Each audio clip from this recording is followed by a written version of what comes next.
Estamos ao vivo. Olá, queridos irmãos, queridas irmãs do Grupo Espírita Servidor de Jesus. É com alegria que iniciamos mais uma tarde de palestras no sábado. Hoje estamos aqui com o Felipe Brasil.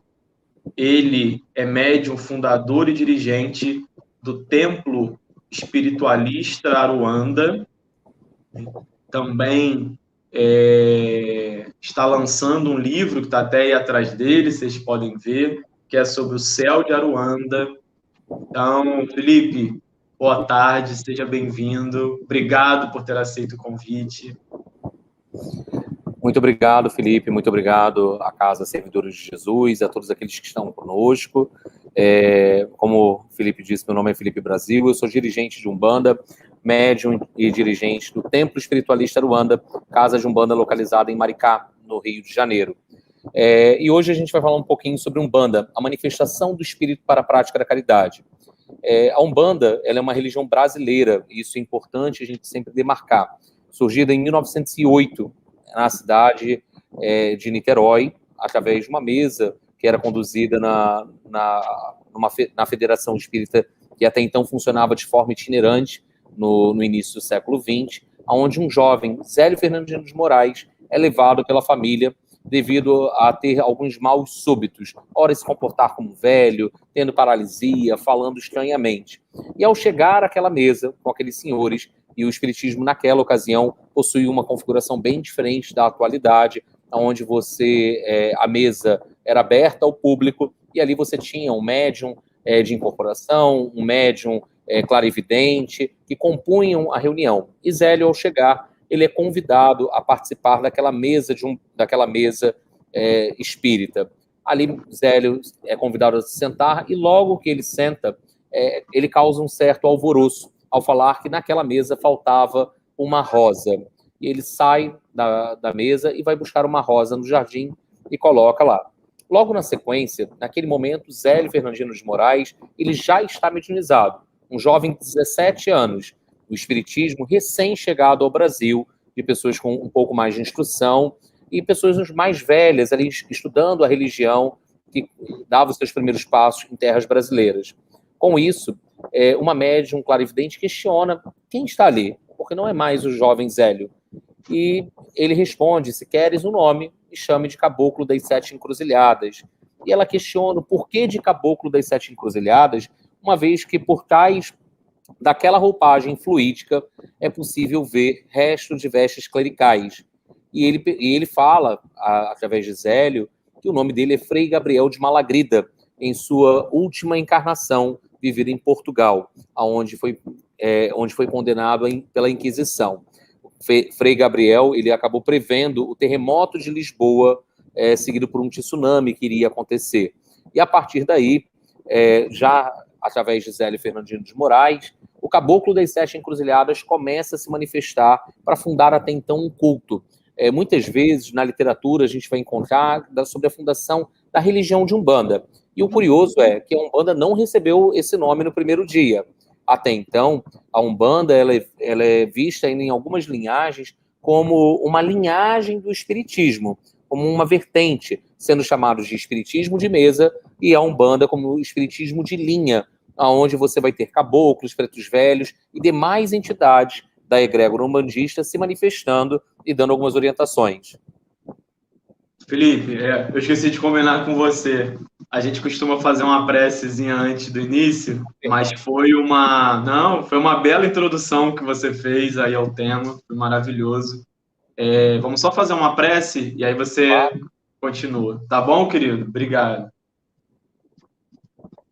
Então a gente convida aqui todos que estão nos acompanhando a fecharem os olhos, elevar o pensamento, buscando a conexão com os bons espíritos, com a espiritualidade maior, agradecendo a todos os irmãos e irmãs que desencarnaram e que hoje vêm, através das suas palavras, nos confortar, nos auxiliar, os nossos mentores, os nossos guias, os espíritos que se manifestam nos centros de Umbanda, nos templos de Umbanda, que, em verdade, são os mesmos que se manifestam nos centros espíritas.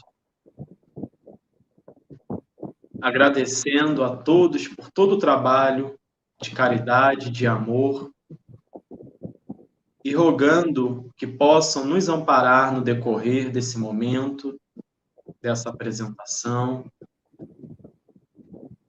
abençoando nosso querido convidado, Felipe Brasil, e a todos nós, para que possamos receber as suas palavras com amor, com fraternidade, com carinho, com respeito. E assim, em nome de todos esses espíritos amigos, em nome de Jesus, nós damos prosseguimento a essa palestra, a esse bate-papo da tarde de hoje.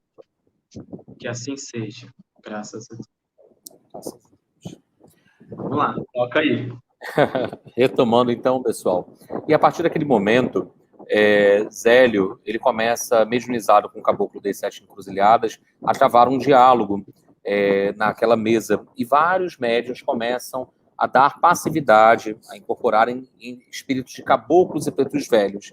E essas entidades, até então, eram vistas como seres evoluídos, estagnados ainda por se apresentarem com essa roupagem fluídica. A partir daí, essas entidades são convidadas a se retirarem. E o caboclo das 7 encruzilhadas questiona qual o motivo aqueles irmãos ali não são aceitos. E começa o questionamento por parte do caboclo a quem está dirigindo os trabalhos. A partir daí, perguntam o que aquela entidade, o que o caboclo desejava naquela casa até então. E ele diz que ele veio para fundar uma religião. Isso é o que os livros comentam, sendo que a Umbanda inicialmente não nasce como uma religião, e sim como um culto. E ele informa que no dia seguinte ele estaria na casa do médium dele, dando em determinado horário, se manifestando. E assim aconteceu no dia seguinte, no dia 16 de novembro de 1908. Dia 15 a Umbanda foi fundada, e no dia 16 acontece a primeira gira de Umbanda. Gira é um nome, e são denominadas as reuniões umbandistas. Ali o caboclo das 7 encruzilhadas se manifesta, e logo depois dele dar os primeiros norteadores da religião, fazer algumas previsões, realizar algumas curas e determinar que os médiuns usariam um branco como uniforme, homens ficariam de um lado, mulheres do outro, e neste trabalho teria uma mesa para um trabalho de desobsessão.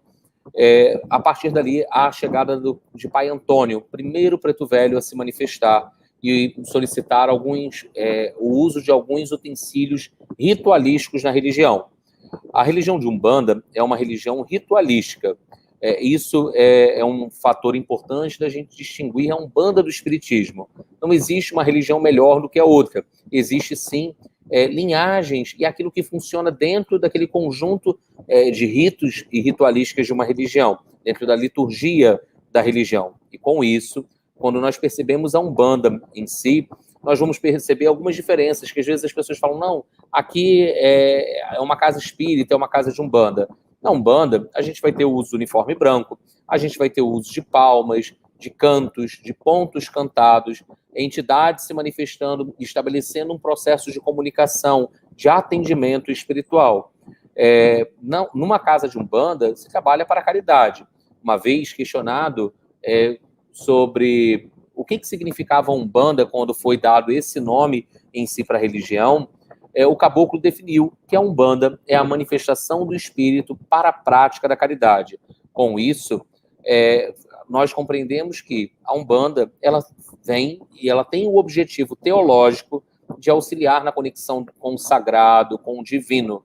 Espíritos não têm religião, eles militam em nome do Cristo, seja na casa espírita, na igreja evangélica, no terreiro de Umbanda. No entanto, quando o caboclo ele chega numa casa espírita, ele pode vir a utilizar uma outra roupagem, fluídica se apresentar de uma outra forma, respeitando as normas estabelecidas daquele local. Já numa casa de Umbanda, haverá a caracterização arquetípica durante o transe mediúnico. O que isso quer dizer? O preto velho, em alguns momentos, pode vir falando um pouco errado, um pouco mais encurvado, utilizando cachimbo, ervas, coisas desse tipo. O caboclo vai vir também com algumas características da linhagem. Até mesmo, por que a gente fala muito em caboclo e preto velho? Porque a religião de Umbanda, ela tem um tripé de sustentação espiritual, que são por entidades como crianças, caboclos e pretos velhos. Todas essas três linhagens que chegam na Umbanda, essas três falanges, melhor dizendo, elas representam as fases da vida do homem. A criança, o novo, o sentido da vida, a alegria, o amor incondicional. O caboclo, a fase adulta, a disciplina e a retidão. E o preto velho é aquele que já se curva diante da vida, caminhando devagar, mas seguindo com fé. Aquele que já adquiriu a sabedoria e o conhecimento com o passar dos anos, como um ancião. Então, os caboclos e pretos velhos são os grandes conselheiros dentro da religião de Umbanda. Com o passar dos anos, da chegada dos caboclos e pretos velhos, começaram a chegar outras entidades que compõem a egrégora umbandista. E isso vai diferir muito de casa para casa. Por exemplo, na Tenda da Piedade, a tenda máter de Umbanda, fundada por Zélio Fernandino de Moraes, em 1908, lá só se trabalha até hoje com caboclos e pretos velhos nas sessões de caridade. Em trabalhos fechados, existem até outras linhas que chegam, mas, no geral, são caboclos e pretos velhos que estão em terra. Na maioria das outras casas, nós vamos ver Exus, pombagiras chegando, boiadeiros, baianos, marinheiros, ciganos, Exus mirins, malandros e muitas outras entidades. Um ponto a ser observado na religião de Umbanda, que os guias, eles vêm para trabalhar em nome do Cristo, independente da linhagem que eles se apresentem, porque o caboclo em si, ele é um grau espiritual, não necessariamente aquele espírito tenha sido um índio na sua última encarnação, e ele vem utilizando um nome como Pena Branca, Sete Flechas, Rompe-Mato, que representa uma legião de espíritos que militam naquela falange. O porquê de não utilizar um nome próprio, muitas vezes na Umbanda? Devido o nome próprio está relacionado ao ego, e muitas vezes as pessoas imaginam o seguinte: eu vou pedir ao José da Silva proteção algo, e muitas vezes aquele espírito já pode até ter reencarnado. É claro que se é em nome do bem, do Cristo, alguém há de me atender, mas quando é utilizado um nome representativo como Sete Flechas, como Tupinambá, Urubatão, Tupaíba, não importa o nome, tem vários espíritos que ali se apresentam. Então, por isso, é muito comum chegar numa casa de Umbanda e você encontrar, às vezes, ao mesmo tempo, manifestado em terra, mais de um médium, com o pai Joaquim de Angola, com a cabocla Jurema, com seu Zé Pilintra, porque são entidades muito costumeiras na Umbanda, no trato com o outro. E com isso, a religião ela veio numa crescente. Se é uma casa de Umbanda, ela segue os ensinamentos de Jesus. Muitas vezes a imagem de Jesus, do Cristo, está no lugar mais alto do Gongá. O Gongá é o altar da nossa religião, que tem uma função transmutadora, decantadora, tem N funções para auxiliar na sustentação vibratória. A imagem do Cristo no lugar mais alto, ela tem um duplo sentido. Uma assimilação sincrética com o Oxalá, que é uma energia, é uma divindade.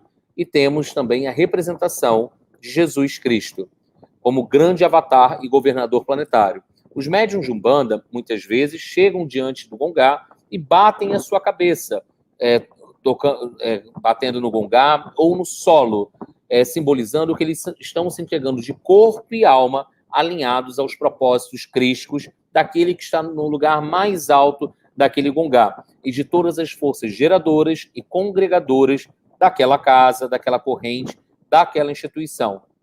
Então, pessoal, eu deixo o alerta. Se você visita uma casa que não faz o bem e se diz uma casa de Umbanda, tenham certeza, é tudo menos Umbanda.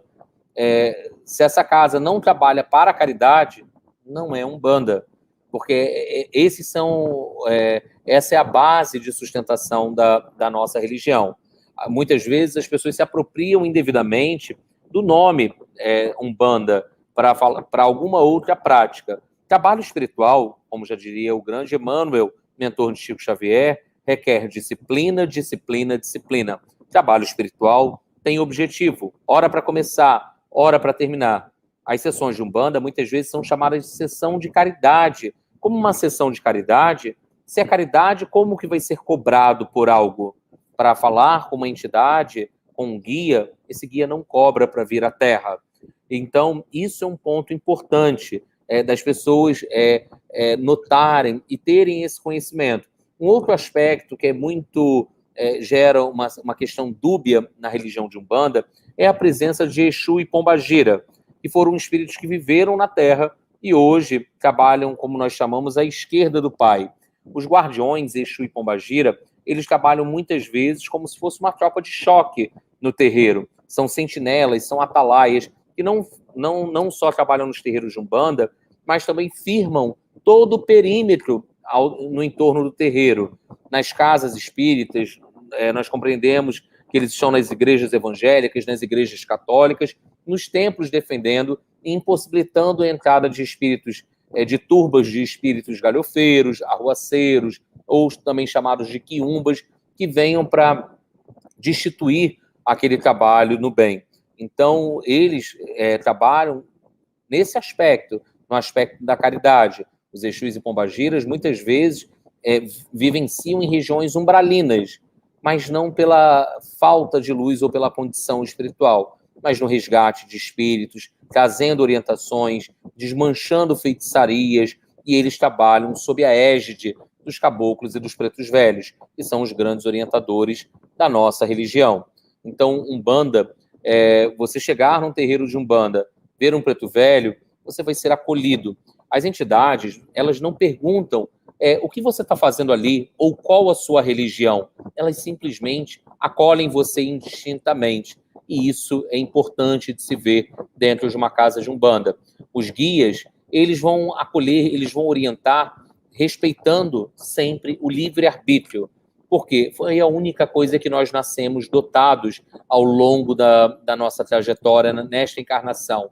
Então, o nosso livre-arbítrio, eles vão respeitar. Então, dessa forma, um guia, como um amigo espiritual que está numa condição mais favorável, jamais ele vai dizer para o consulente, faça isso ou faça aquilo. Ele pode apontar o melhor caminho, mas só quem vai percorrer esse caminho somos nós, mediante as nossas escolhas. Um médium ou um frequentador de uma casa de Umbanda não pode ficar refém ou dependente de uma orientação de um guia espiritual. O grande modelo é Jesus. E o que a gente deve se perguntar é, o que Jesus faria neste momento? Na Umbanda, os médiuns, sendo eles médiuns de incorporação, sendo cambonos, que são médiuns também, mas não trazem uma mediunidade ostensiva para a incorporação, eles têm a possibilidade de aprender através do contato com as entidades. E o médium pode se perguntar, o que o caboclo que me acompanha orientaria o consulente nessa situação que eu vivencio? E automaticamente ali você vai ter essa resposta, como seguir, como conduzir a sua jornada evolutiva e o seu crescimento. Uma outra coisa que também precisa ficar clara, como diz Alexandre Comino, um sacerdote e autor de Umbanda, a Umbanda não é um balcão de milagres. O que isso quer dizer? Muita gente acha que chega diante de uma entidade na Umbanda, pai caboclo, eu tenho esse problema, e despejo ali o meu problema. E a entidade, às vezes, faz uma prescrição. Filho, toma um banho disso, vamos firmar uma vela, vamos fazer algo nesse sentido, algum trabalho energético. E a pessoa acha que fez aquilo ali magicamente, os problemas acabaram. E isso é um ledo engano. Porque os problemas surgem mediante as nossas escolhas. Os problemas são um convite, uma oportunidade para a nossa lapidação, para o nosso burilamento. Então, guia não vai resolver o problema de ninguém. Só quem tem a condição de resolver somos nós mesmos, diante dos desafios da vida e diante das nossas escolhas. Nós sempre, os guias, eles vêm para fortalecer a nossa fé, para minimizar as nossas dores. Eles podem sim nos ajudar, abrindo os nossos caminhos, recolhendo alguma energia, encaminhando outras, Mas na Umbanda as pessoas acham assim, olha, eu vou levar uma rosa vermelha para Pombagira, ela vai me arrumar um amor. E Pombagira não é responsável por fazer a pessoa amada para ninguém. Pombagira, por exemplo, é aquela que estimula as paixões, é aquela que estimula o brilho no olhar para que possamos viver dia a dia. Exu é o grande movimentador, ele é quem vai dar caminho para nós, mas quem vai percorrer esse caminho somos nós. Nenhuma entidade faz algo que fira essas leis. Se assim ela atua, cabe repensarmos se efetivamente é um guia ou que tipo de espírito ali está se manifestando, utilizando o nome de um guia espiritual. Então, por isso que o estudo e a vigilância são importantes. Na Umbanda, a Umbanda geralmente ela possui um viés um pouco mais prático. Uma pessoa, ao ingressar a uma casa de Umbanda, ela inicia um ciclo de desenvolvimento espiritual, também denominado educação mediúnica, esse período. Nesse processo de educação mediúnica, aquele médium ele vai amadurecendo a conexão dele com as entidades. Deve ser assistido por algum médium mais antigo. Na Umbanda, em alguns casos, vai se chamar dirigente espiritual, sacerdote, pai de santo, mãe do santo, alguns nomes desse. E aí, o que é importante é que o processo não se dá do dia para a noite. A mediunidade, ela é consciente. Não existe um apagão, um arrebatamento, até mesmo porque eu, quanto médium, ministrando um aconselhamento espiritual, quando o seu Sete Flechas, que é o caboclo, chefe da nossa casa, que nos assiste, ele se manifesta, diante de cada atendimento que ele presta, se ele atende 10 pessoas, eu tenho oportunidade de aprender junto com ele, diante de cada um dos atendimentos ministrados. Os médiuns, quando eles entram em transe, eles entram em estado alterado de consciência, podendo ter mais ou menos consciência, mas o médium sempre está presente. No processo de incorporação na Umbanda, uma das coisas que é importante deixar claro o médium está aqui, o guia ele se aproxima. Na hora que o guia adentra o campo áurico do médium, o médium ele tem um lastro, o campo áurico acaba enlarguecendo, o espírito adentrando o campo áurico, e a partir dali, da conexão, dessa interconexão entre o guia, o espírito desencarnado e a alma do médium, através dos corpos energéticos, através dos centros de força, denominados chakras, há uma conexão. E junto com essa conexão, há uma projeção de uma terceira força. Então, cada entidade ela é única, ela é singular ao se manifestar através de cada médium. Se eu pegar um mesmo espírito em momentos diferentes e colocar ele para se manifestar em médiums diferentes, a energia dele, somada a médios diferentes, dará um resultado diferente. Exemplo disso, para ficar mais claro, vamos pensar no café com leite. A bebida café com leite, cada um mistura o café com leite e coloca do seu jeito. Horas mais café, horas mais leite, cada um no seu tom, às vezes mais claro, mais escuro, na sua medida. O mesmo se dá com a mediunidade. O grande desafio do médium é silenciar a sua mente, silenciar o seu mental e possibilitar que o guia fale através dele, que o guia traga toda a comunicação. E à medida que o médium vai treinando esse processo, um processo cuidadoso, assistido, e ritualístico e iniciático dentro da Umbanda, ele vai recebendo as informações e vai transmitindo naturalmente. Exemplo disso, que também a gente pode utilizar, é um motorista, é um carro onde tem 2 motoristas. Você, quanto médium, você abre mão do volante para o outro conduzir, confiando que ele vai te entregar o carro em melhores condições. O carro é o nosso corpo físico. Uma entidade de luz, ela tem a condição, à medida que, quando ela desincorpora, em recompor a energia e recarregar energeticamente o médium. Nós, médiums, nascemos com uma configuração biopsico-espiritual para o exercício da mediunidade. É como se nós tivéssemos uma anteninha que melhor captássemos e decodificássemos as instruções da espiritualidade. É assim que se dá. O médium que não exercita a sua mediunidade, porque todos temos livre-arbítrio, o que acaba acontecendo? Essa anteninha acaba recebendo várias interferências. Esse médium, ele pode não exercer a mediunidade dele numa casa espírita, numa casa umbandista, mas se ele estiver focado no desenvolvimento e no desempenho das práticas caritativas, ele vai conseguir se harmonizar. Um médium que não exercita a caridade, que não acaba desenvolvendo o seu trabalho de alguma forma, ele acaba entrando num processo de desequilíbrio e, quiçá, numa obsessão espiritual. O Felipe ele falou no início, na apresentação, do livro, está aqui atrás, sobre Céu de Aruanda. No livro, a gente aborda Pai José, que é o meu mentor espiritual. Na psicografia desse romance, ele conta a história de Rafael, um médium de 17 anos que está com um processo de afloramento mediúnico. E uma das coisas que os amigos espirituais deixam muito claro é que antes de nós reencarnarmos, durante o nosso planejamento reencarnatório, nós pedimos ou somos orientados pelos nossos mentores a trazermos a ferramenta mediúnica. E ao aceitarmos, os engenheiros siderais configuram no nosso corpo energético as capacidades mediúnicas para que possamos potencializar o cumprimento de alguns karmas. Então, ao longo da minha trajetória mediúnica, da minha trajetória reencarnatória, a mediunidade ela vai servir como uma ferramenta no auxílio da minha transformação. A mediunidade, segura com o Cristo, ela vai servir para me ajudar a secar as lágrimas, a minimizar as dores, a confortar o coração do outro, tendo pautado o Evangelho de Jesus. Cada uma das entidades que se manifestam num terreiro de Umbanda, numa mesa espírita, elas são apóstolos do Cristo. Elas vêm para trazer a mensagem do Cristo. E aí eu vou evocar a fala de Kardec ao nos convidar a reconhecer a entidade, a reconhecer os espíritos mediante ao conteúdo que eles trazem, seja através da psicografia, seja através da psicofonia. É importante nós buscarmos estar atento a qual a mensagem. Essa mensagem que essa entidade está passando, um guia de luz faria isso? Um guia de luz vem à Terra para trazer contenda, para falar, olha, seu marido está lhe traindo, sua esposa está fazendo isso.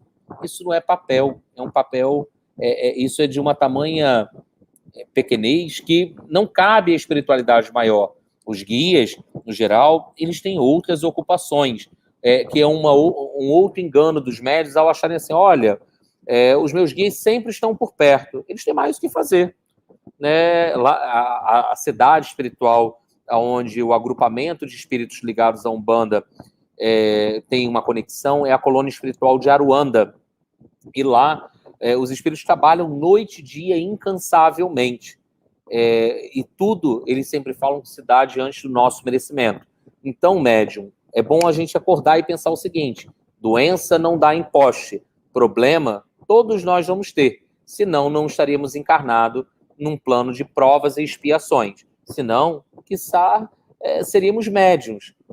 Porque aqueles que trazem a mediunidade, que na maioria de nós não é uma mediunidade missionária, como de Chico, de Valdo e de outros grandes espíritos que passaram pela Terra, nossa mediunidade é uma mediunidade para regeneração, é uma mediunidade para resgate kármico, e nós devemos buscar, nós somos os principais beneficiados do processo mediúnico, ao irmos para o terreiro de Umbanda, para a casa espírita ministrar um passe, o que nós fazemos da nossa encarnação. Porque o médium fala assim, não, eu sou médium, como se fosse um título super diferenciado. E ele está ali frequentando anos e anos uma casa, uma instituição, uma agremiação. E a grande pergunta é a seguinte, o que você melhorou ao estar frequentando aquela casa? O que você está colocando em prática? Porque de nada adianta você estar anos a fios numa casa, numa instituição e não se tornar uma pessoa melhor. Não adianta, pessoal, ser manso só dentro da casa espírita. E no trânsito, ser cachorro louco, como o pessoal fala. Não adianta, dentro da instituição, meu irmão, e chutar cachorro do lado de fora. Não ser caridoso. Não adianta, em tempos de redes sociais tão belicosas, eu ser manso na casa espírita e difundir uma mensagem de rancor, de ódio nas redes sociais. Eu sou responsável pelas minhas obras. E aí, médium, se eu não busco a reforma íntima, se eu não busco o melhoramento, Que espiritualidade vai me assistir? Quais são os guias que vão se afinar? Os guias, pela misericórdia divina, eles realizam um rebaixamento vibratório para estabelecerem uma conexão conosco. Por isso que quando vamos à casa espírita ou na casa de Umbanda exercer a mediunidade, prestar a caridade, a gente realiza um preceito para tentar depurar e dar uma equalizada na nossa energia para facilitar a nossa conexão e os amigos espirituais se rebaixarem menos, porque o nosso corpo, nós carregamos tantas impurezas ou tantos pensamentos daninhos que acabam dificultando um trabalho melhor. Os guias sempre falam que eles poderiam muito mais, mas os aparelhos são um limitador para o trabalho, o esclarecimento. Muitos médiuns acham assim, não, eu sou médium, o meu caboclo, o meu preto velho, ou o espírito que vai psicografar comigo, traz todas as informações. O estudo não é necessário. E o estudo é que vai nortear a nossa jornada. A mediunidade sem estudo é um carro desgovernado. A mediunidade sem disciplina é como uma arma na mão de um imprudente. Então, a mediunidade, a gente deve tratar, os amigos espirituais sempre vão dizer, como a encarnação como um jardim, um canteiro a ser arado, a ser cuidado, as sementes a serem plantadas. O que você está fazendo com a sua encarnação? Muitos médicos falam assim, é muita responsabilidade. Estar encarnado é uma responsabilidade. Estar nessa encarnação, ter família, trabalho, tudo é uma responsabilidade. Ninguém está aqui a passeio.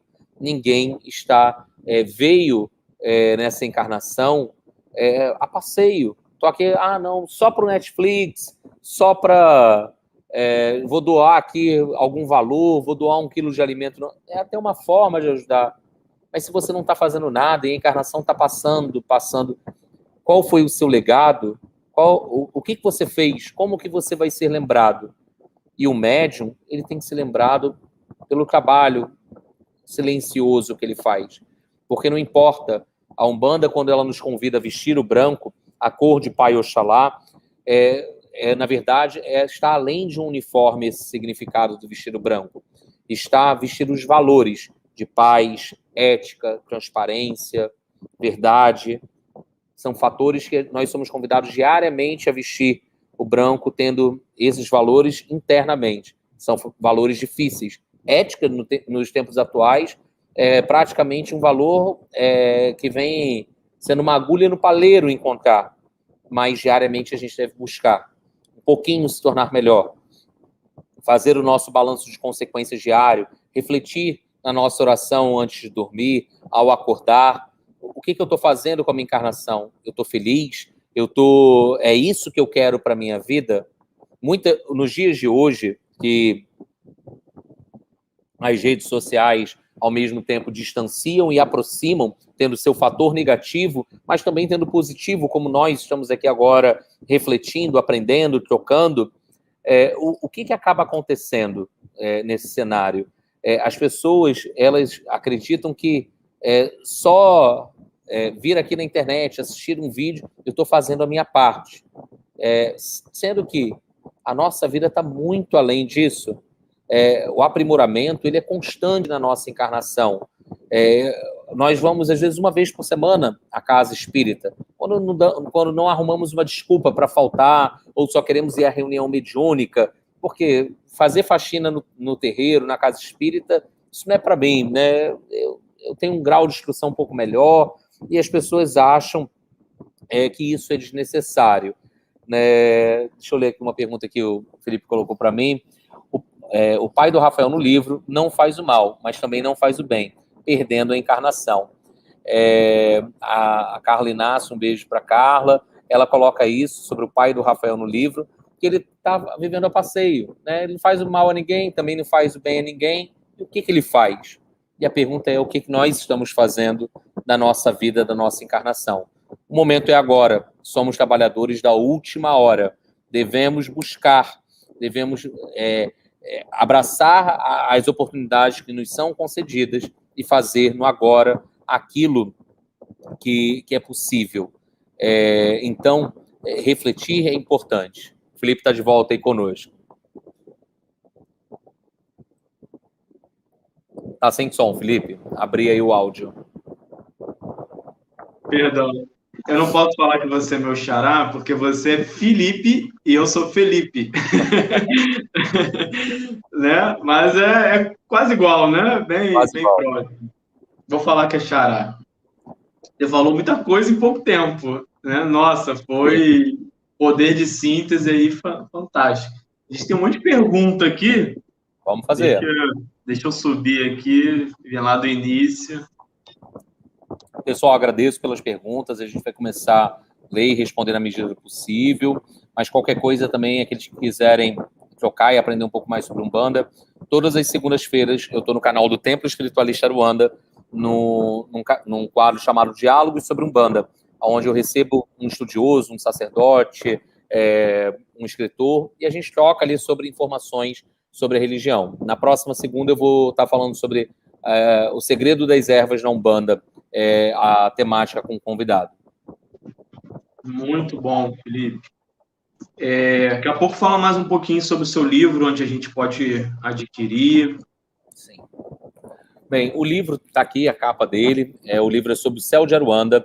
É um romance umbandista. Aqui a gente observa na capa um preto velho, colocando o chapéu dele no Rafael, que é um jovem aí de 17 anos que tem o despertar da mediunidade dele. Veio nessa encarnação como médium e, sem dar muito spoiler, num bloco de carnaval, ele bebe um pouco, entra num processo de desequilíbrio e a mediunidade vem a eclodir. E ali começa, ele reencontra desafetos de encarnações passadas que localizam ele vibratoriamente. E aí começa toda a trajetória dele com o Pai Tomé, que é o mentor espiritual que o assiste, a auxiliá-lo nesse processo de desobsessão, de reforma íntima e de transformação, a fim de que ele não perca mais uma vez a encarnação dele a fio. O livro fala sobre o processo de reforma íntima, o estudo, a dedicação, o mediunato na Umbanda, como que se dá o plano espiritual de um terreiro, né, os espíritos que acabam militando nessa seara. É um pouquinho do que o livro vai abordando. Pode ser adquirido através entrando em contato conosco, Templo Espiritualista Aruanda, nossas redes sociais, e quem adquirir conosco, o livro é R$ 39,90, tendo um valor de frete de R$ 10, e a gente tem o prazer, eu vou ter o prazer de fazer uma dedicatória no livro. Mas também vocês encontram na Amazon, no site da própria editora Aruanda, e nos melhores sites aí, livrarias, vocês também têm o livro à disposição. E se Deus quiser, esse ano tem uma segunda psicografia já saindo no segundo semestre, novamente pela editora Aruanda. Legal demais, Felipe, muito bom. Gostei do que o livro aborda e vou adquirir esse livro. Então, ó, eu não entendi muito bem, vê se você entende. Vou colocar aqui na tela, você pode ler aí, eu vou lendo aqui também. Trabalhei 19 anos na Umbanda e fui batizado pelo Frei Rogério e no meu exame fui aprovado pelo Caboclo Tupinambá. Porque na Umbanda, ora eu trabalhava com vovó Catarina e pai Cipriano. Pode isso? Eu não entendi muito o que ele quis dizer, mas...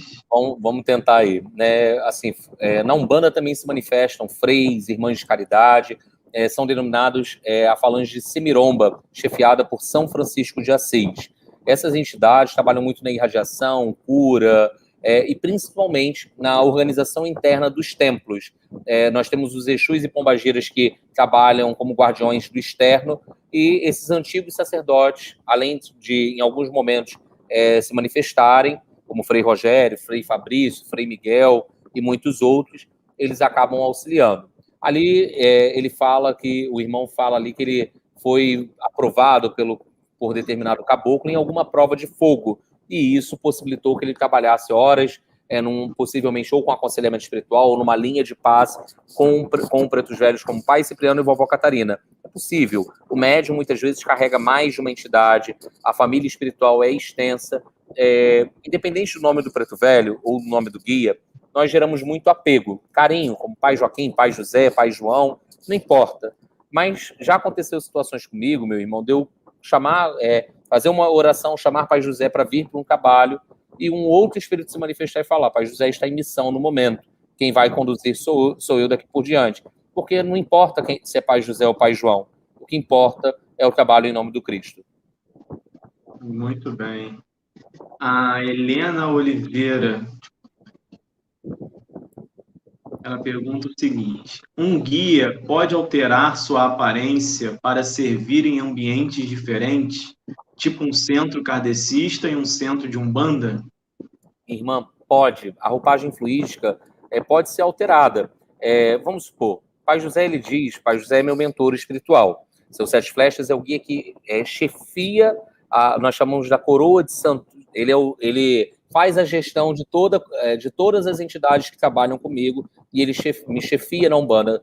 Mas Pai José diz que se eu sair da Umbanda e for para o Espiritismo, lá ele vai chegar como Irmão José, porque o nome não importa. Se eu for para a Igreja Evangélica, lá ele vai chegar como Divino Espírito Santo, usando todos os trejeitos e linguagens, porque o que se dá, o que a gente vai se pautar é a mensagem, é o auxílio que ele tem a trazer. O nome dele é o que menos importa e a aparência. A gente sabe que hoje eu tenho essa aparência perispiritual, mas ontem eu já fui mulher, anteontem fui homem, branco, amarelo, negro, não importa. E os guias não se atêm a isso.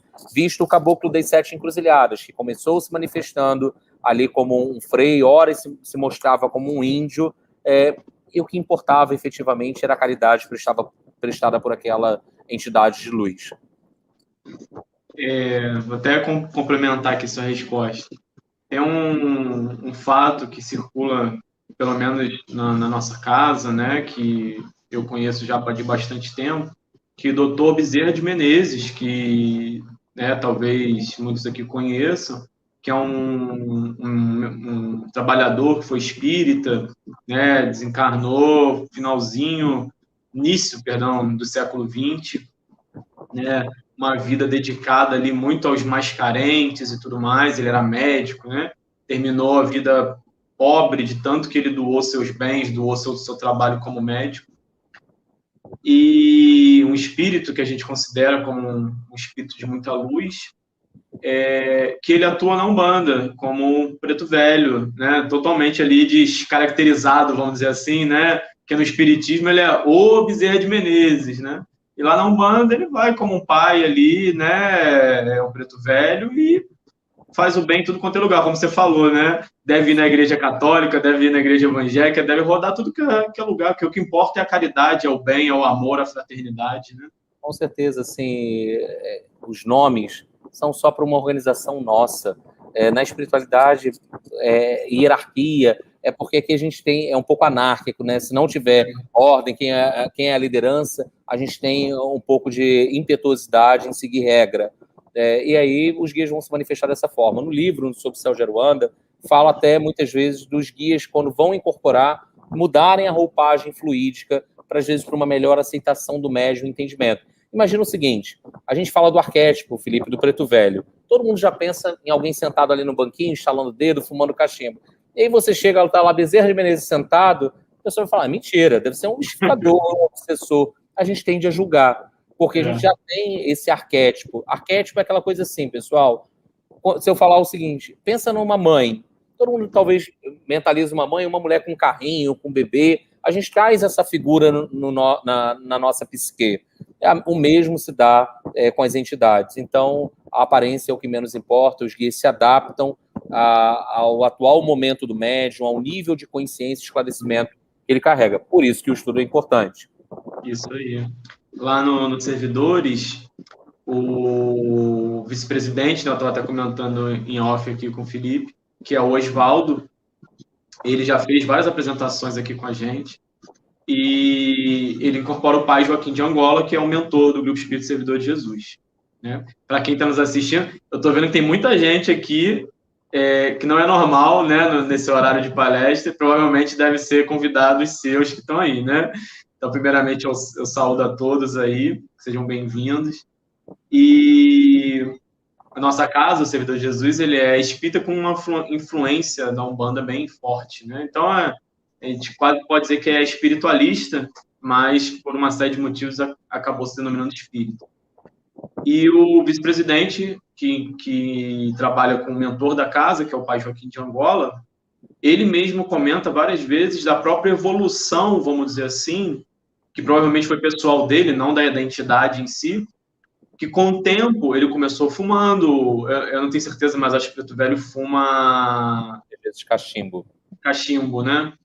E ele começou fumando cachimbo, bebendo alguma coisa, não sei se é café, enfim, eu não tenho certeza, mas eu lembro que era o cachimbo. E ele foi largando, falando, né? Ô, Misifia, aquele trejeito bem do Preto Velho, curvadinho e tal.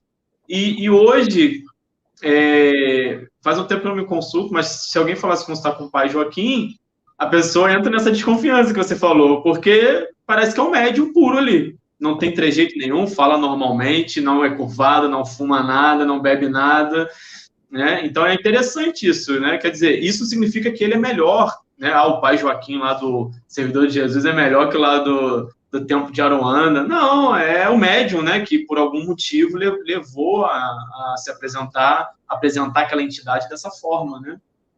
Sim, assim, Pai José, que é o Preto Velho que me assiste, Pai José de Aruanda, quando ele começou, ele usava o cachimbo, tomava café, sendo que logo uns 2, 3 anos depois, e sendo que ele já chegou falando tudo muito claro. E aí a Preta Velha, que era a Catarina de Angola, que chefiava, que assiste a minha dirigente, a minha mãe de santo, a minha dirigente espiritual, ela me chamou e falou, olha, ele é esclarecido, ele sabe ler, sabe escrever, ele é bem instruído. E eu não sabia. E logo que com o passar do tempo, ele parou, abdicou do cachimbo, falou que ele não, se ele precisasse, ele iria usar, porque o cachimbo, gente, só para ficar muito claro, não é porque o espírito traga alguma viciação, porque se é um guia de luz, ele não tem mais vícios, não cabe isso. Ele utiliza como um elemento de descarga, de limpeza, porque até mesmo o fumo na Umbanda ele não é tragado, né? O fumo é uma viciação, então tem uma função energética. Mas se acontecer do médium ter algum problema de saúde que não possa fumar, a caridade para, o médium se torna inválido para o trabalho espiritual dentro da mediunidade dele. Então, cada casa tem a sua regra. Se um médium sai da Umbanda, vai lá para os servidores de Jesus, a egrégora que o assiste vai se adaptar às regras da casa. Quem vai ter dificuldade em se adaptar não são os guias, é o médium. Às vezes aqui na casa a gente não trabalha com ingestão de bebida alcoólica. E tem médicos que falam assim, nossa, mas o meu Preto Velho ele toma cachaça, ele não vai aceitar. A dificuldade de aceitação é do aparelho, não do guia. Isso aí, com certeza. O José fez uma pergunta aqui, José Maria de novo, mas eu acho que o que a gente falou agora responde bem. Não vou nem colocar aqui. Ele perguntou sobre essa questão de quando ele trabalhava na Umbanda, tinha um tranca-rua que não bebia, não fumava, e enquanto que outros bebem, né, fumam, então acho que a gente explicou bem aqui agora. Por isso, a disciplina no trabalho espiritual é importante, o estudo. O trabalho tem que ser o trabalho seguro é com Jesus. Então, confie, estude e busque o esclarecimento, porque muitas vezes há um processo de repetição e espelhamento da mediunidade. Eu estou vendo todo mundo beber e fumar, eu vou beber e fumar para asseverar a minha incorporação. E não é por aí. A Rita Tenório perguntou qual é o livro, está escrito aí, né, em cima da cabeça do Felipe, sobre o céu de Aruanda. O pessoal do TEA colocou, a família TEA está aí conosco, eu vi que colocaram aí o telefone, o TEA Fone, para quem quiser adquirir o livro, ou nas redes sociais, @TEA Aruanda no Instagram, e o facebook.com/TEA Aruanda, vocês podem solicitar lá informações sobre o livro, é vendido a R$ 39,90. Maravilha.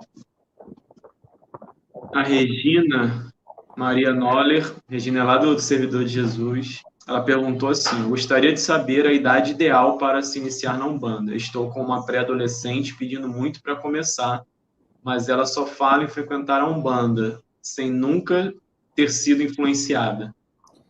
Olha, eu entendo que, vamos pensar o seguinte, a religião por si só é importante para os jovens para trazer valores morais.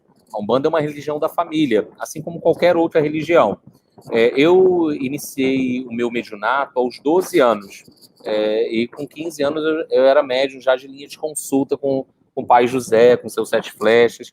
Eu tenho alguns jovens de 12 a 15 anos, uns 5, na minha corrente, que participam, claro, com os pais, sendo que médios nessa idade. A primeira coisa é estudar, é entender, é contextualizar. Eu entendo que Umbanda tem que ser estudada, gente. Pelo menos aqui em casa, os guias orientam dessa forma. Então, estude, busque, tenha cuidado, veja um lugar sério, onde valorize o desenvolvimento mediúnico, onde não cobre, não se pratique o mal, porque se faz isso não é Umbanda. E se for, ela efetivamente sendo médium de incorporação, sendo aceita numa corrente, pode iniciar o processo, sem fazer uso de bebida alcoólica, fumo, porque é proibido para menores de 18 anos. E a espiritualidade sempre vai ser ética. Seguir as regras é importante. Botei aí, pessoal, ó, o telefone lá do WhatsApp para venda. E a gente tem uma pergunta boa aqui, ó. Carlos Marques. Pai, sua bênção. Para quem durante muitos anos militou em outra religião, atualmente na Umbanda, pode o guia criar alguma resistência por estar em um novo ambiente? Não, Carlos, eu não percebo dessa forma. O que eu noto é que muitas vezes é um processo, são algumas crenças limitantes que o próprio médium cria. Quando, por exemplo, o médium acredita que ele só pode psicografar em papel e com lápis. Se ele chega numa casa onde vai psicografar com caneta, ou, por exemplo, eu quando vou psicografar livro, eu já vou direto no computador. Se ele já gera essa limitação, vai gerar uma dificuldade. Então, por isso que é importante buscar, vermos se nos afinamos aquela corrente, e existe um processo de experimentação daquele médium na corrente de uma casa. Às vezes, você vai ter um médium que tem uma mediunidade um pouco mais ostensiva, que talvez em poucos meses já esteja dando passividade. Outros vão demorar, às vezes, 2, 3 anos, um pouco mais ou menos. Não existe uma receita de bolo. Somos seres singulares. E se de alguma forma você chegou a uma casa, teve a aquiescência da espiritualidade maior que assiste àquela casa e dos guias espirituais que lhe assistem. Só responder uma perguntinha aqui. A Fátima Casado perguntou se o GES fica em Niterói. Fica na rua Visconde Sepetiba, número 81 e a 85, que é a nova sede que está acabando as obras e provavelmente quando a pandemia acabar a gente já deve iniciar as atividades no 85, é do lado, né? Um do lado do outro. Tá bom? Visconde Sepetiba, 81, 85. É a rua da prefeitura aqui de Niterói. Perdi aqui uma pergunta, deixa eu achar aqui. Muito boa aqui.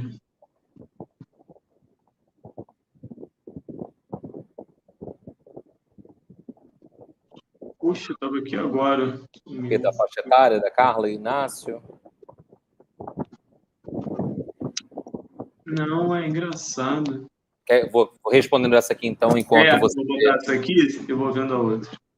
O Teia tem faixa etária para entrar no curso de Umbanda? Eu acredito que a partir de uns 12 anos, né? Porque senão, às vezes, pode ser um pouco enfadonho. A nossa casa ela tem uma rotina do curso de doutrina de Umbanda, é um curso aberto a todos e é uma premissa para aqueles que desejam ingressar na corrente da casa. O curso, durante a pandemia, ele se tornou online, é gratuito o curso. A gente pede àqueles que possam, que contribuam com alimento não perecível, porque a gente tem um projeto social hoje que amparamos quase 90 famílias com cestas básicas, então tudo é revertido para essas famílias. O curso, a gente deve começar agora no mês de junho, a gente deve começar uma nova turma, as inscrições são realizadas pelas redes sociais, e ali as aulas são online, são 100 horas de aula, 80 geralmente horas de teoria e 20 horas de prática. Quando é uma pessoa menor de idade que venha participar do curso, isso acontece, a gente pede uma autorização do responsável para que haja participação. Isso é proforme. Eu tô achando que a pessoa pagou, porque eu jurava que eu tinha visto uma pergunta aqui, era até interessante e sumiu. Mas, enfim, vamos lá. A Rose Barbosa também tem uma pergunta. Todo médium tem um guia espiritual? Tem. Alguém asseverou a nossa encarnação. Alguém foi o nosso avalista. Ao reencarnarmos, alguém falou, Rose, vou estar contigo do início ao fim. Vou estar do lado de cada vida, orientando você.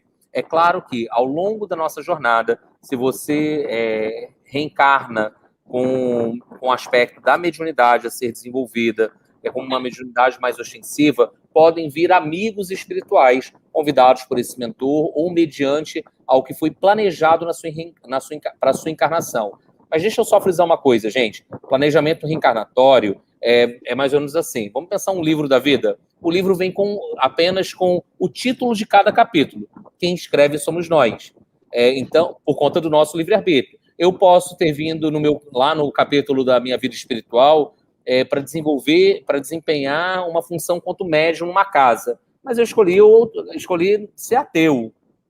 O que importa também nesse sentido é o que eu faço, é a minha conduta moral. E às vezes a gente tem pessoas que não têm religião nenhuma e são muito mais espiritualizadas do que pessoas que estão dentro de uma casa, de uma instituição. Então, todos nós temos guias espirituais, todos nós temos amigos, protetores que torcem pelo nosso êxito daquilo que foi planejado. E ao longo da nossa jornada, amigos vão chegando mediante a necessidade de trabalho. Então, na Umbanda, geralmente, na nossa casa, o médium, a gente percebe que é uma média de 20 guias e protetores que se manifestam através da mediunidade dele para exercer algum trabalho por alguma finalidade. Johnny perguntou, os guias que trabalham com a gente na Umbanda nos acompanham se mudarmos de casa? Sim, minha irmã, eles acompanham, porque eles firmaram um compromisso contigo. Mesmo, por exemplo, você ingressou numa casa de Umbanda e vamos supor que aquela casa defina, por ordem da espiritualidade maior, que vai começar a trabalhar com a falange dos marinheiros, que é uma falange pouco comum aqui no Rio de Janeiro. E aí, na egrégora daquela casa, um espírito é convidado a trabalhar com você pelo seu mentor espiritual, que faz essa seleção espiritual, alguém que tenha uma afinidade vibratória. Porque quando a gente incorpora um espírito, vamos pensar num obsessor, num sofredor, quando a gente dá passividade, gera um desconforto, porque não é um espírito que a gente está muito habituado a incorporar. É diferente quando eu incorporo um guia espiritual. Quando eu incorporo um guia, já é um espírito que tem uma afinidade. Lembra de André Luiz lá com Chico Xavier? Ele passou quase 3 anos ao lado de Chico, gerando afinidade, vendo como era o trabalho para ele poder incorporar. Então, os guias, muitas vezes, já estabeleceram alguns acordos antes de nós reencarnarmos. Algumas entidades são convidadas ao longo do caminho. E se você sai de uma casa, aquele guia se prometeu a seguir com você, ele vai seguir. Não importa, porque o guia não pertence à casa, não pertence ao médium. O guia, ele tem afinidade com a caridade. Da mesma forma que se você for para uma casa que trabalhe para o mal e aquele guia não se afine, ele vai falar, minha irmã, esse não é meu caminho. Você segue daqui, eu sigo daqui. Isso eles também respeitam. Isso aí. Eu vou fazer uma pergunta agora, hein, Felipe? Fica à vontade. Você falou, e é uma história muito, muito legal do início da Umbanda, da fundação da Umbanda, quando o Zélio vai lá na Federação Espírita, que é aqui de Niterói, que hoje não é mais Federação Espírita, é Instituto Espírita Bezerra de Menezes, e ele vai lá e passa por aquela situação em que ele incorpora o Frei Gabriel Malagrida, que é o Caboclo das Sete Encruzilhadas, e, de alguma maneira, pela história que eu conheço, é como se fosse uma proposta de aqueles espíritos trabalharem dentro da doutrina espírita, né? E há uma não aceitação da parte daqueles espíritas ali, e posteriormente, né, a própria Federação Espírita e tal, em nenhum momento coloca a Umbanda como, vamos dizer assim, fazendo parte integrante da doutrina espírita, apesar de não ter também, né, a Federação Espírita, nenhum centro espírita que eu conheça, rechaça no sentido de ridicularizar ou diminuir a Umbanda, né? Apenas coloca num patamar diferente. Mas a gente vê que a proposta inicial era essa, era que a Umbanda, vamos dizer assim, vivesse dentro da própria doutrina espírita. E a minha pergunta é o seguinte, você acha que o espiritismo pode contribuir para a Umbanda e a Umbanda para o espiritismo? Com certeza. Zélio, dentro do primeiro, do estatuto da Tenda da Piedade, lá em 1930, quando conseguem regularizar a Umbanda quanto religião, registrá-la em cartório, a tenda, é falado no estatuto que o médium de Umbanda deveria, pelo menos, se pautar na obra kardeciana no seu desenvolvimento espiritual. Em especial, Livro dos Médiuns, Espíritos e o Evangelho. Então, tem uma fala, né, do Caboclo das Sete Encruzilhadas, com relação ao espiritismo de linha, que ele diz a todo momento que o Zélio se colocava a todo instante como espírita. E também, gente, a gente tem que pensar na perseguição toda que existia. Nas palestras da Maís Braga, ela sempre comenta que os avós dela, em 1930, eram perseguidos. Sempre o espírita era fechado. Mas o espiritismo conseguiu uma permissão para funcionar. A gente tem que ver também o contexto histórico que a Umbanda surge. A gente tem a abolição da escravatura acontecendo, um povo negro solto, liberto, sem nenhum cuidado, sem nenhuma inserção. Nós ainda vivemos numa população muito inculta. Hoje, que de alguns anos para cá que a gente passou a ter mais acesso a um nível de escolarização, o que essas pessoas iam fazer? O espiritismo, até hoje, em alguns momentos, algumas literaturas são difíceis da gente compreender. Que ali você se apoiar num dicionário. Então, para aquele que, às vezes, a nossa população... Qual era o grau de escolarização da nossa população em 1908? As pessoas não entendiam muito bem. O espiritismo, os livros de Kardec, se não me falha a memória, tinham recém-traduzidos do francês. E quem falava francês era quem tinha uma melhor condição na época. Então, a Umbanda ela veio muito a agregar. Portanto, que quando Zélio realiza a primeira sessão, no dia 16 de novembro de 1908, algumas das pessoas, dos dirigentes daquela sessão espírita, foram assistir, foram inquirir o Caboclo das Sete Encruzilhadas. Alguns se converteram à Umbanda. Zélio realizava trabalho na casa dele de segunda a sexta-feira. Todos os dias, às 8 da noite, o Caboclo se manifestava para fazer curas. Então, a Umbanda tem muito a agregar ao espiritismo, o espiritismo à Umbanda. Eu tenho alguns dirigentes de casa espírita que fazem, eu mantenho um relacionamento e tem situações que eles encaminham. Felipe, esse caso aqui é mais adequado para Umbanda. Às vezes é o próprio nível de consciência da pessoa. Às vezes falar para uma pessoa de reforma íntima, a pessoa ainda nem virou a chave para isso, é difícil, porque muitas casas de Umbanda não tocam em reforma íntima, simplesmente vão lá, pronto-socorro, atende, costuro, tá bom. Mas não adianta eu costurar e fechar ali a ferida vai voltar. A obsessão volta a acontecer se não há uma modificação interna, que é uma coisa que eu participo de alguns grupos de liderança de Umbanda, que a gente vem discutindo acerca da importância do estudo, de difundir o conhecimento, porque é importante. E isso é o benefício do espiritismo. A fonte hoje, a Umbanda hoje já possui uma boa literatura, mas é incomparável com o espiritismo. E muitas vezes eu vou ler Humberto de Campos, eu vou ler Ivone Pereira do Amaral, eu vou, além de Kardec, buscar em outras obras, como Chico, Divaldo, para subsidiar algum trabalho, uma obsessão espiritual. A gente praticamente não encontra estudos de obsessão espiritual na Umbanda, ainda nos dias de hoje. Você vai beber lá na fonte de reuniões mediúnicas, segurança mediúnica, obras como essa do projeto, de projetos como esse, para auxiliar o nosso trabalho. Então, é um trabalho em parceria, não importa se é espiritismo, não importa se é Umbanda, importa a essência do trabalho. Muito bom. Porque a gente tem muito dentro do espiritismo, e talvez seja até uma realidade, como você está apresentando, que na Umbanda não há muito estudo, que é essa coisa mais prática mesmo, né? De chegar lá, vamos atender, vamos ajudar, sem precisar estudar tanto, né? E no espiritismo a gente já tem aquela coisa assim, né? Não, para você exercer a mediunidade, você tem que estudar muito, né? Então acho que tem muito a contribuir uma com a outra, né? Nesse processo.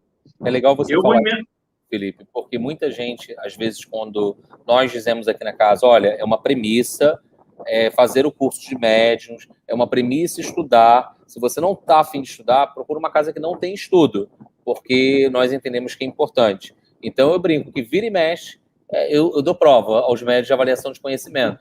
Eu falo, eu não dou aula à toa, eu não dou palestra à toa, então eu cobro também um mínimo de conhecimento. Eu falo, eu dei isso lá na aula tal.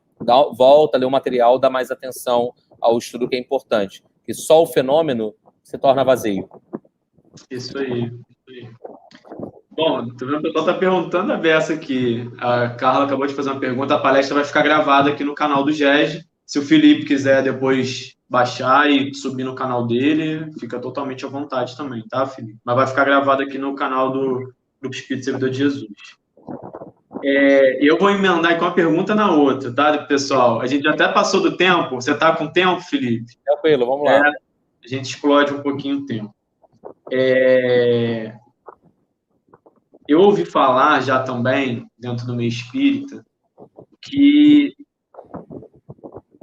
muitos espíritos, eu acho que você falou isso, de alguma maneira você tocou um pouco nisso, né, nessa resposta da outra pergunta que eu fiz, que os espíritos indígenas e os espíritos dos escravos, né, os negros, eles tinham, de alguma maneira, uma necessidade de falar, vamos dizer assim, de trazer seu conhecimento, que é muito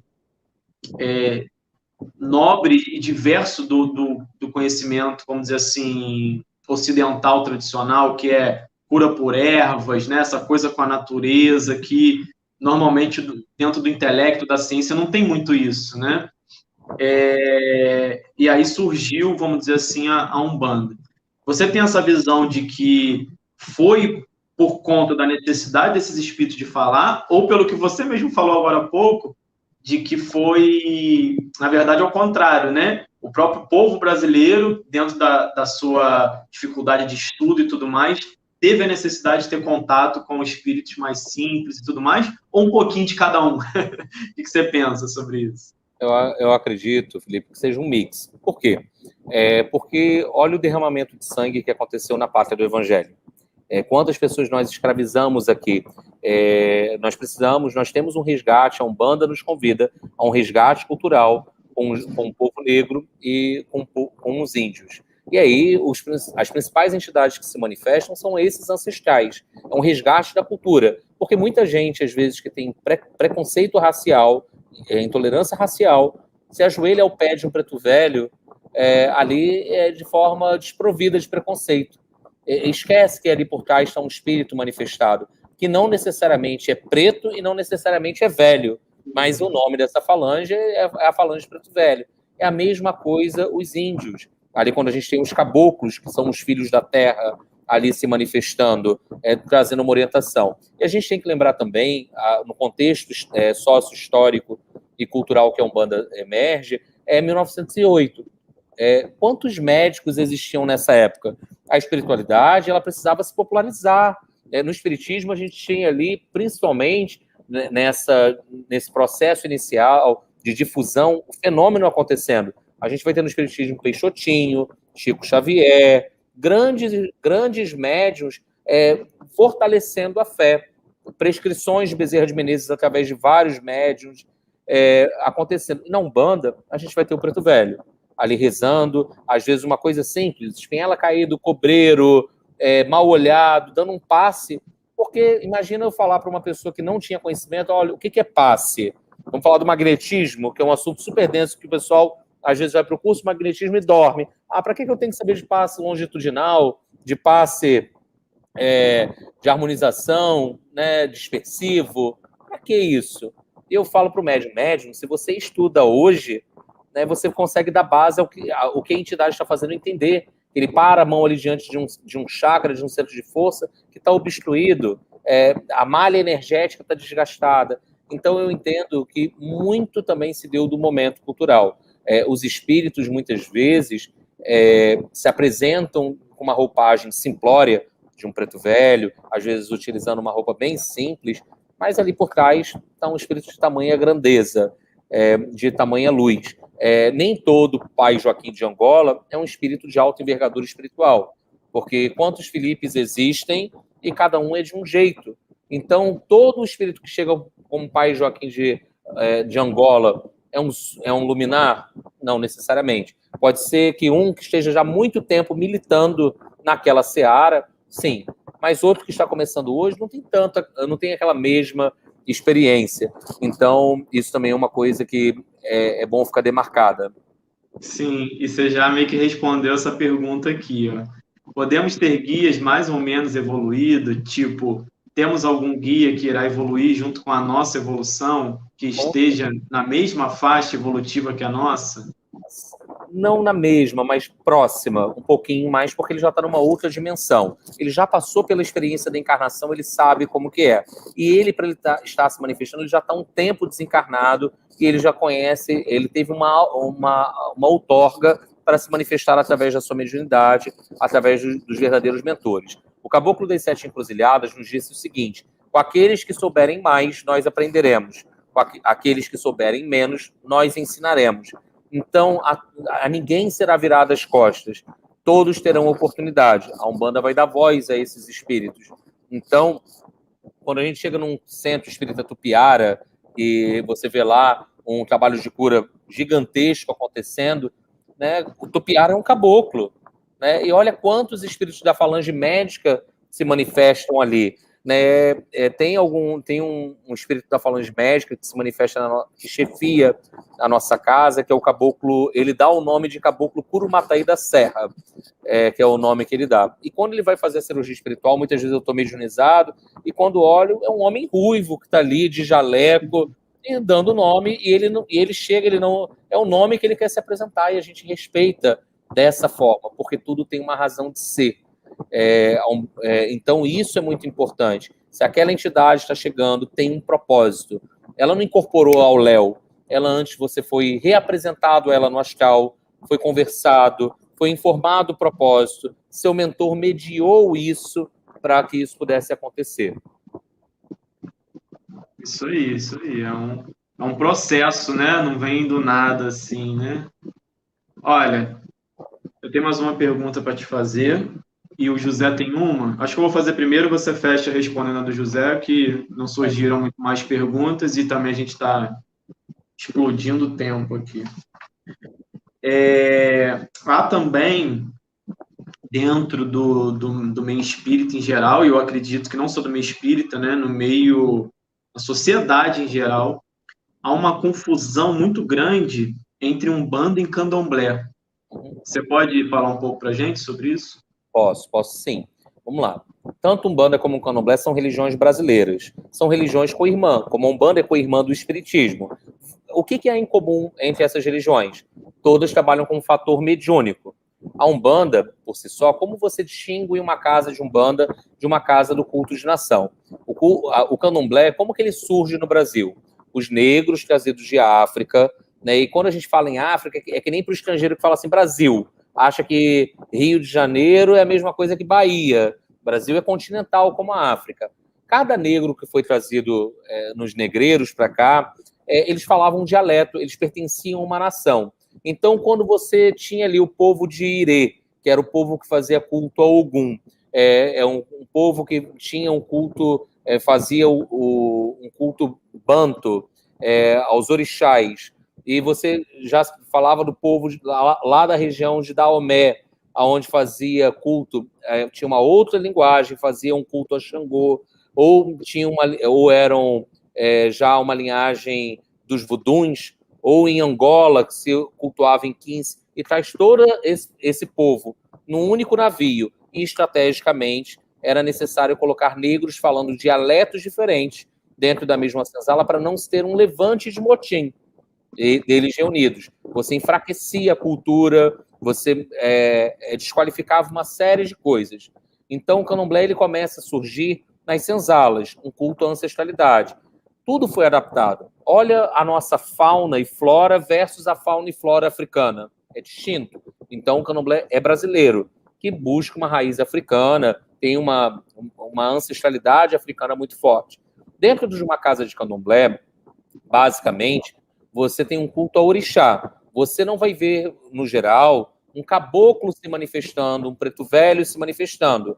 A pessoa ela é iniciada no culto, ela raspa a cabeça, ela é recolhida. Existem nações como Jeje, Angola, Efon, Queto, alguma das nações de Candomblé, e ela tem alguns rituais, ela dança para o santo, ela tem alguns cultos dentro dessa caracterização. A imolação de animais, e aqui eu não estou na seara de falar o que é certo ou não, me cabe respeitar o sagrado do outro, me isentando de qualquer crime de preconceito religioso, e ali você vai ter a imolação de animais, você vai ter o jogo de búzios acontecendo no candomblé, e todo o ritual, no geral, os cânticos são em Yorubá, são em uma língua africana.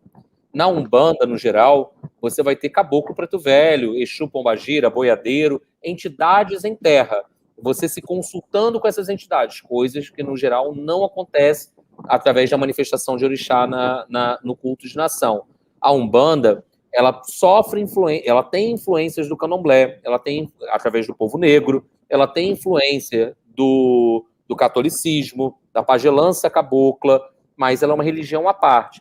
A Umbanda é uma mistura, toda religião nasce a partir de outra religião. Quando a gente olha o catolicismo hoje, com quase 1.800 anos, o catolicismo surge a partir do judaísmo, e a Umbanda surge a partir de uma mesa espírita. Hoje, com a Umbanda caminhando para 113 anos, esse ano realizando, ele ainda está engatinhando enquanto religião. Mas Umbanda e Candomblé têm essa distinção. Numa casa de Umbanda, você vai ter um altar com imagens. Geralmente, no Candomblé, não tem essa assimilação sincrética, você não vai ter imagem nenhuma, mas o que importa é o seguinte: está fazendo bem, está fazendo a caridade, e qual a linhagem que você se afina? Eu, Felipe, por exemplo, conheço vários dirigentes seríssimos de culto de nação, mas eu não me afino. Eu nunca nem fui um xirê, nunca me submeti a um jogo de búzios. Respeito ali todo o ritual feito, mas eu tenho, o que toca profundamente o meu coração é a Umbanda. Na hora do rufar do atabaque, na hora que as entidades estão se manifestando. Então, essa é uma das principais diferenças. Umbanda, uma outra coisa que gera muita confusão, a Umbanda é politeísta? Não, a Umbanda não é politeísta. Nós somos uma religião cristã. Nós acreditamos em Deus, e a partir de Deus nós temos o surgimento dos orixás como potencialidades e virtudes do amor de Deus, manifestados através de forças da natureza.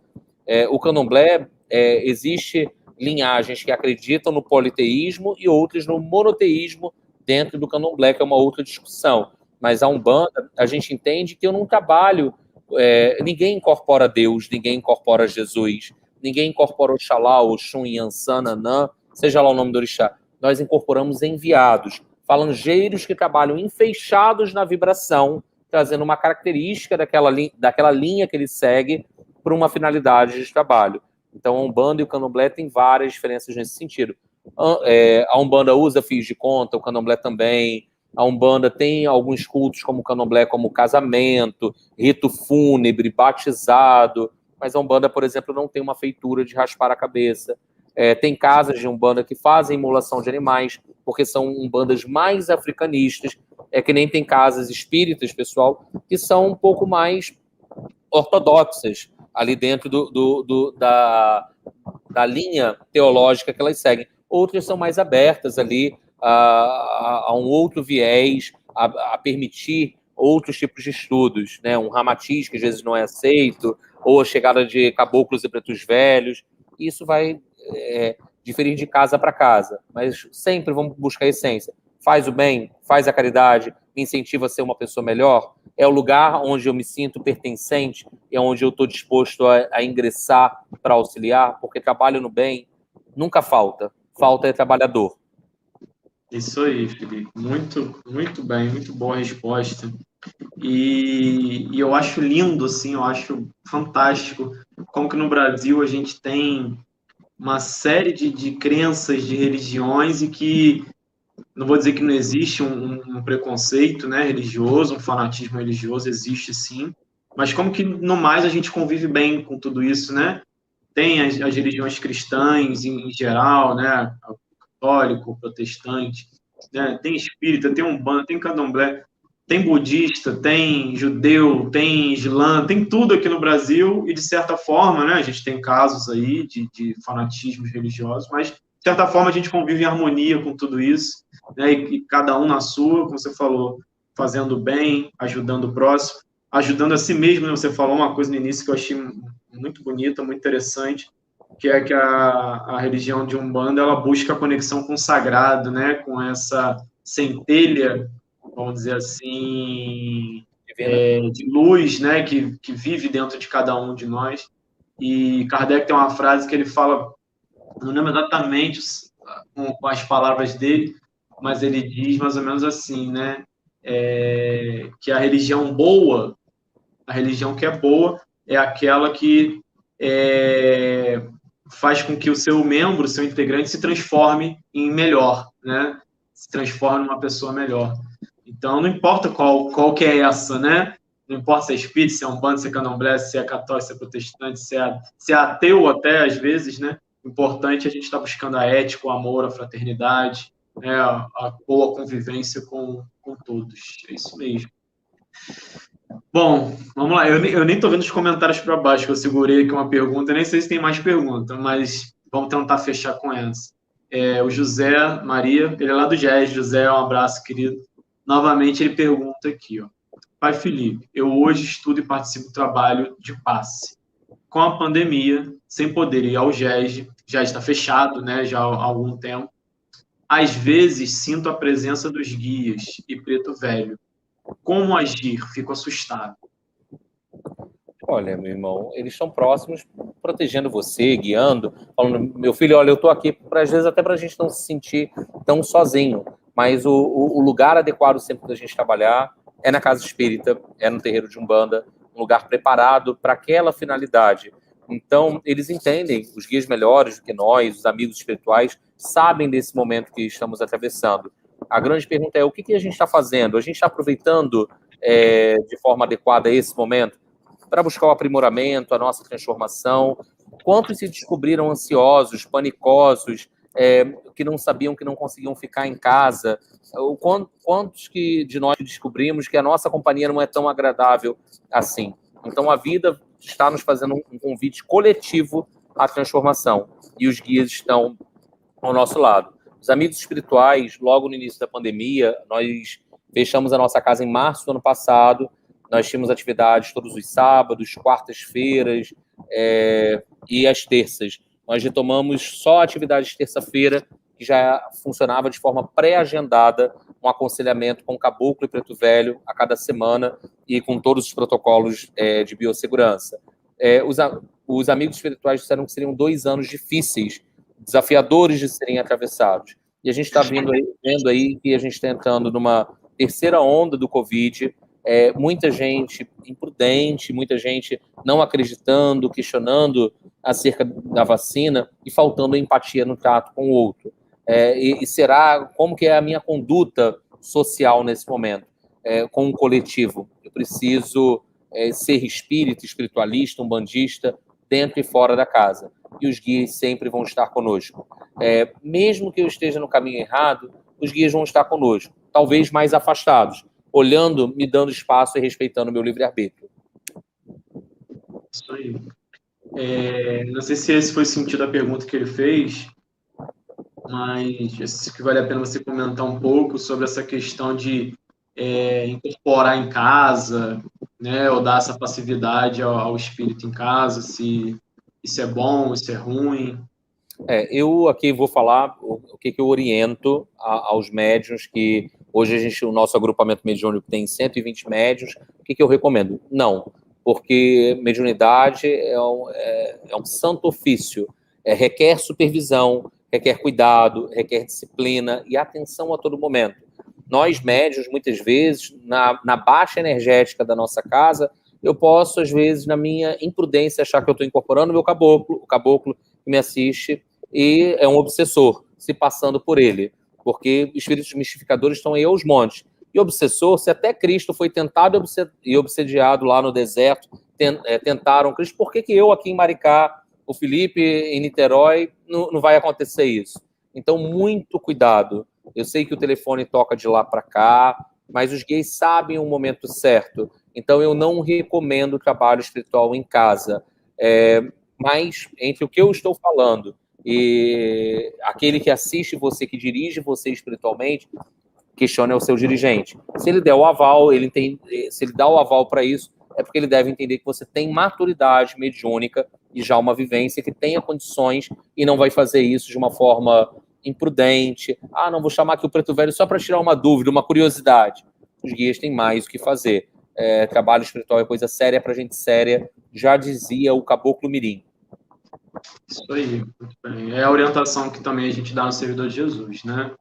A casa espírita, a casa de Umbanda, enfim, o templo em geral, qualquer religião que seja, tem uma egrégora ali que vai facilitar, vai te proteger de qualquer situação, diferente do nosso lar, que muitas vezes, né, na grande parte das vezes, não tem essa harmonia toda que a gente tem dentro de um templo, né? Tem a ambiência, né? A gente chega numa casa espiritual, a gente sente logo a mudança da ambiência. As paredes da casa é vibrada, por isso que a gente fala manso dentro da casa, a gente tem que buscar refrear, porque tem espíritos ali em tratamento. E em torno da casa existe um cinturão de energia, protegendo e valendo de vários trabalhadores. E aquela casa, ela tem conexão, toda casa, toda eu vou fazer uma ressalva, porque uma casa para ser aberta, ela tem que ter a validação de um mentor espiritual que tenha tido aquela missão para abrir aquele trabalho. Então, uma casa, aqui, por exemplo, TEA, o Servidor de Jesus, tem uma conexão no astral com algum posto de socorro e existem alas espirituais de tratamento naquela casa. Então, por isso, de todo cuidado. E existem no entorno daquela casa, no quarteirão, espíritos que fazem a vigilância, que às vezes não trabalham nem na incorporação, são espíritos que têm uma condição de trabalho, me fez lembrar que José Grosso, no trabalho que ele realizava com Peixotinho, né, tem uma condição, um propósito.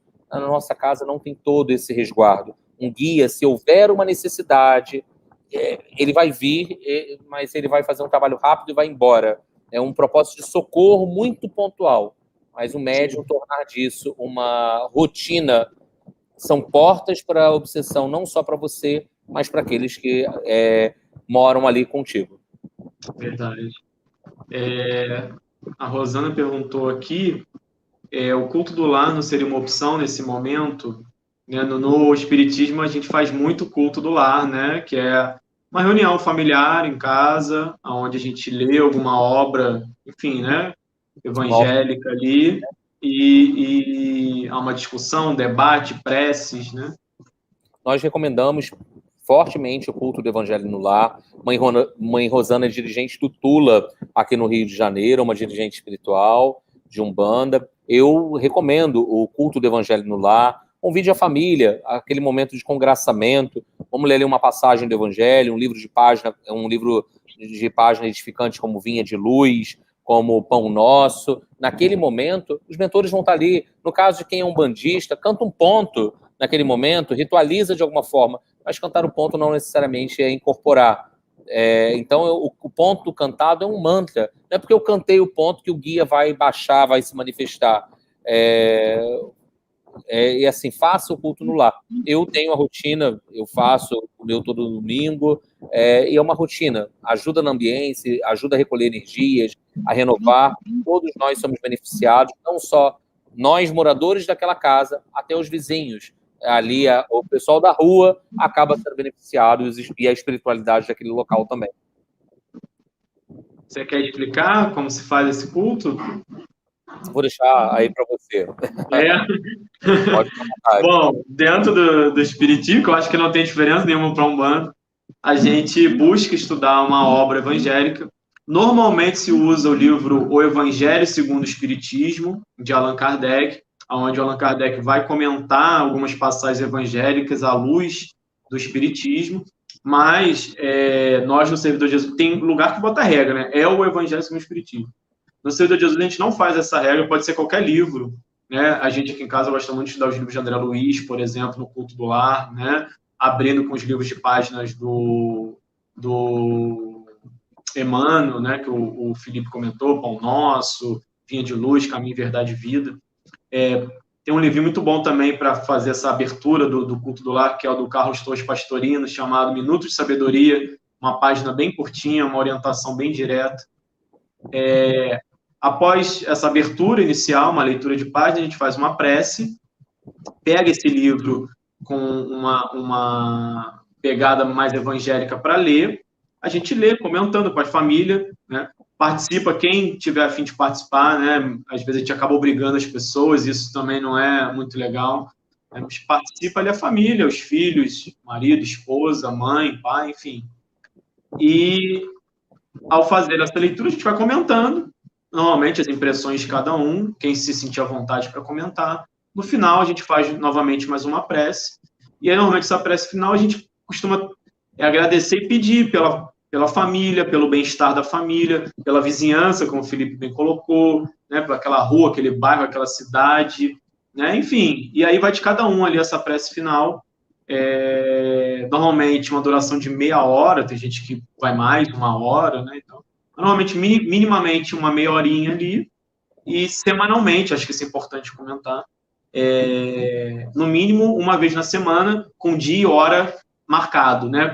Como o Felipe falou aqui o tempo todo, os guias têm mais o que fazer. Se a gente faz um dia numa hora, outro dia da semana em outra hora, outro dia em outra hora, eles vão ficar perdidos, coitados, e não vão acabar não se aproximando da nossa casa. Então, quando a gente estabelece uma disciplina, dia, hora marcado, com certeza eles vão estar ali presentes na nossa casa, fazendo essa limpeza, nos auxiliando no que tiver que auxiliar, né? E é nítido, assim, particularmente eu presencio isso, é nítida a melhora que dá em toda a ambiência da casa, todo o convívio que a gente tem na casa, porque normalmente, quando a gente está numa família, principalmente se for uma família muito grande, né, nós somos afetos e desafetos ali dentro, né? Então, o culto do lar, de alguma maneira, harmoniza isso tudo ali, né?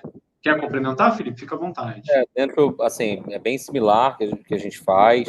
Às vezes na Umbanda, como a gente tem algumas ritualizações, às vezes você canta um ponto, às vezes acende uma vela, coloca um copo d'água, além da água para ser fluidificada, um incenso, mas faça de coração, independente se o que você vai colocar ou não, precisamos criar a rotina, criar a disciplina. A fé é como um músculo, é construído, é desenvolvido.